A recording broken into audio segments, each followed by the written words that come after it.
विद्यालय मर्जर का जो मामला है वो अब तूल पकड़ता हुआ चला जा रहा है। अभी तक जहां देखने को मिला सिर्फ और सिर्फ शिक्षक संगठन, अभ्यर्थी और विपक्ष के नेता इसका विरोध कर रहे थे, लेकिन अब तो इन छोटे छोटे बच्चों की भी एक वीडियो वायरल हो रही है जिसमें वो सरकार से इस बात की अपील कर रहे हैं कि उनके विद्यालयों का विलय न किया जाए, क्योंकि अगर उनके विद्यालयों का विलय होगा तो उन्हें बड़े बड़े नदी नाले और जंगल पार करके जाना पड़ेगा और ये स्थिति काफी ज्यादा गंभीर है। बच्चों की आंखों में मायूसी है और सरकार से काफी ज्यादा आशाएं भी नजर आ रही है। जहां लगातार सरकार की तरफ से ये कहा जा रहा है कि इससे हाईटेक सुविधाएं मिलेंगी, तो वहीं दूसरी तरफ देखने को मिल रहा है जो शिक्षक हैं, जो विद्यार्थी हैं, अब वो भी इसका विरोध करने लगे। छोटे छोटे बच्चे सरकार से हाथ जोड़कर अपील कर रहे हैं और कह रहे हैं कि हमारे विद्यालयों का विलय न किया जाए, हमारे विद्यालयों को न मिलाया जाए। और आप ये वीडियो सबसे पहले देखिए जो आपका दिल दहला देगी। कृपया हमारा स्कूल दूसरे स्कूल में नहीं मिलाया जाए,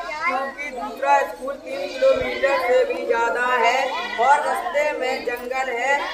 जंगल में जानवर बहुत हैं और यमुना नदी का पानी भी भरा मिलता है, इसलिए हम छोटे छोटे बच्चे दूसरे स्कूल में नहीं जा पाएंगे पैदल। इसीलिए आपसे निवेदन है कि हमारे लोगों की पढ़ाई ना छुड़वाई जाए। तो आपने देखा किस तरह से ये बच्चे सरकार से अपील कर रहे हैं, लेकिन फिर भी अभी तक इन सारी चीजों पर कार्रवाई नहीं हो रही। जहां देखने को मिला जब से ये आदेश आया उसी वक्त से शिक्षक संगठन, अभ्यर्थियों के संगठन और विपक्ष के नेता सरकार पर निशाना साधने का प्रयास कर रहे थे, तो इसे एक सोची समझी रणनीति बता दी गई। लेकिन अब इन बच्चों की तस्वीरों को देखकर, इन बच्चों की वीडियोज को देखकर आपका क्या मानना है? क्या इन बच्चों को भी किसी रणनीति के तहत सिखाया गया है? क्योंकि ये बच्चे तो इतनी मासूमियत के साथ सरकार से अपील कर रहे हैं कि सरकार का भी दिल एक बार में ही पिघल जाएगा। लगातार विद्यालयों को मर्ज करने की बात की जा रही है, तो दूसरी तरफ देखने को मिल रहा है कि सरकार के नुमाइंदों के अलावा कोई भी इस बात पर राजी नहीं है कि विद्यालयों का मर्ज किया जाए, क्योंकि सबका यही मानना है अगर विद्यालय मर्ज होंगे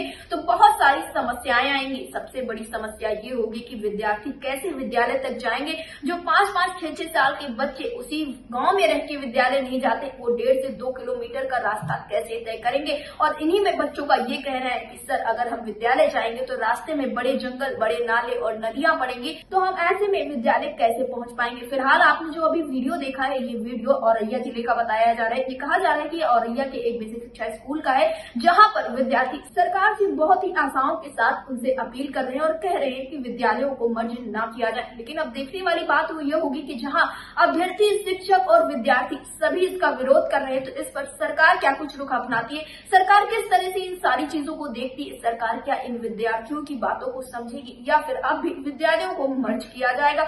लगातार इस मुद्दे को लेकर चर्चाएं तेज हैं और सियासत भी इस पर तेज होती हुई चली जा रही है। लेकिन इन सारे मुद्दों से अगर हम हट के देखें तो इन बच्चों के मासूम चेहरे सबकी आंखों में आंसू ला रहे हैं। फिलहाल आपका क्या मानना है? क्या विद्यालयों को मर्ज करना चाहिए या फिर सरकार को अभी इस पर एक बार और सोचना चाहिए? हमें कमेंट बॉक्स में जरूर बताएं। और भी ऐसी लेटेस्ट खबरों से और भी ऐसी लेटेस्ट खबरों को देखने के लिए जुड़े रहे हमारे साथ। देखते रहे अटल टीवी।